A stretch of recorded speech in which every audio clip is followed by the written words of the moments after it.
Immunity. पिछले कुछ सालों में दुनिया भर में लोग इम्यूनिटी को लेकर काफ़ी एक्टिव दिखाई दिए हैं। दुनिया भर के लोग अपनी इम्यूनिटी बढ़ाना चाहते हैं, लेकिन हर कोई नहीं जानता कि अपनी इम्यूनिटी को कैसे और कब बूस्ट किया जाए।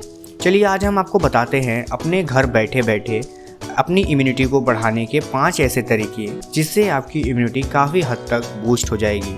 लेकिन उससे पहले आपको समझना होगा कि आखिर ये इम्यूनिटी होती क्या है। तो चलिए देखते हैं क्या होती है हमारी इम्यूनिटी।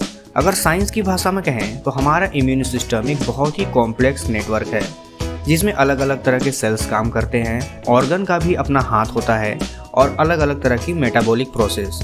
ओवरऑल सब मिलाकर हमारी इम्यूनिटी यानी कि हमारी रोग प्रतिरोधक क्षमता को बढ़ाते हैं, जिससे कि हम आने वाली बीमारियों से, इन्फेक्शन से बच जाते हैं।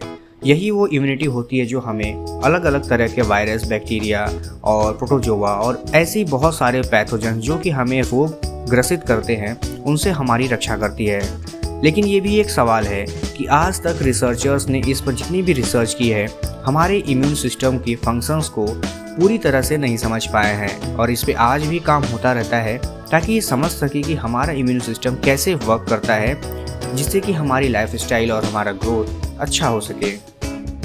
आज हम इसी वीडियो में आपको बताने वाले हैं कि आप अपनी इम्यूनिटी को कैसे बूस्ट कर सकते हैं जिससे कि आपका हेल्थ अपने मैक्सिमम लेवल पर हो, यानी कि आप एक ऑप्टिमम हेल्थ के मालिक बन जाएं।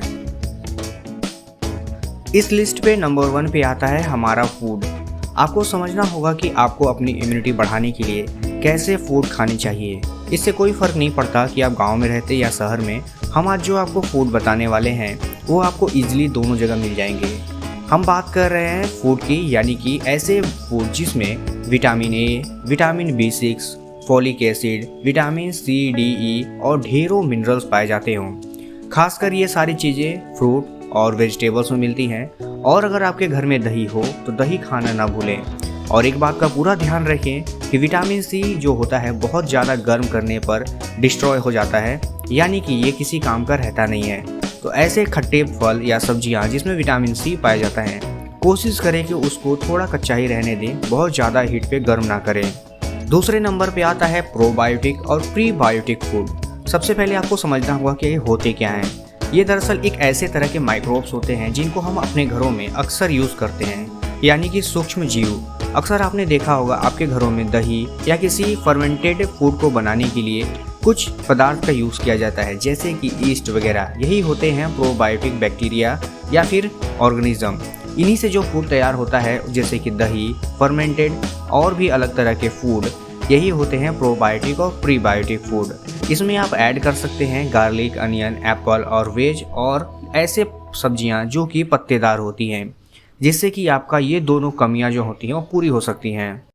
तीसरे नंबर पे आता है एक अच्छी नींद। अब भला अच्छी नींद किसको पसंद नहीं है, और आपको जानकर आश्चर्य होगा कि जब हम सोते हैं, खासकर गहरी नींद में, जो कि हमारे सोने के 1 घंटा बाद से शुरू होता है लगभग, उस समय हमारे शरीर में बहुत सारे प्रोसेस होते हैं जो कि हमारे शरीर के लिए बहुत ही अच्छे माने जाते हैं, और इसी समय हमारा शरीर पूरी तरह से रिलैक्स होता है। अगर आप अपने शरीर को हेल्दी रखना चाहते हैं तो ये कोशिश करें कि आप दिन भर में एक अच्छी नींद ज़रूर ले लें, क्योंकि एक अच्छी नींद भले ही आपको ऊपर से कुछ न देती हो, लेकिन आपके शरीर को अंदर से बहुत ज़्यादा बूस्ट करती है। इस लिस्ट में चौथे नंबर पे आता है फिजिकल एक्टिविटी या फिर एक्सरसाइज। आपको बता दें कि एक्सरसाइज करने से हमारे शरीर में एंटी इन्फ्लामेटरी इम्यून सेल्स का प्रोडक्शन होता है, जो कि हमारे ब्लड में सर्कुलेट होते हैं, और इसके अलावा हमारे लिम्फेटिक सिस्टम भी एक्टिवेट हो जाते हैं। अगर सीधी सीधी भाषा में कहें तो इसका मतलब है कि ये सारे मिलकर आपके शरीर से टॉक्सिक मटेरियल को बाहर निकालने का काम करते हैं, अब चाहे वो डेड सेल हो या किसी तरह के और टॉक्सिक पदार्थ। यानी कि एक्सरसाइज आपके लिए बहुत ज़रूरी है। 5वें नंबर पे जो चीज़ हम आपको बताने जा रहे हैं वो काफ़ी इम्पॉर्टेंट है, और ये ज़रूरी है कि आप अपने डेली लाइफ में इसको इन्वॉल्व भी करें। हम बात कर रहे हैं रिड्यूस करने की, यानी कि स्ट्रेस रिड्यूस करने की। दरअसल स्ट्रेस कई तरह के होते हैं, अब चाहे वो फिजिकल हो या साइकोलॉजिकल हो, ये आपके इम्यून सिस्टम को काफ़ी हद तक नुकसान पहुंचाता है। क्योंकि डेली लाइफ में हमारे बहुत सारे ऐसे काम होते हैं, दिनचर्या हमारी ऐसी होती है कि हमें स्ट्रेस आता ही आता है, और इससे हर कोई बचना चाहता है लेकिन हो नहीं पाता है।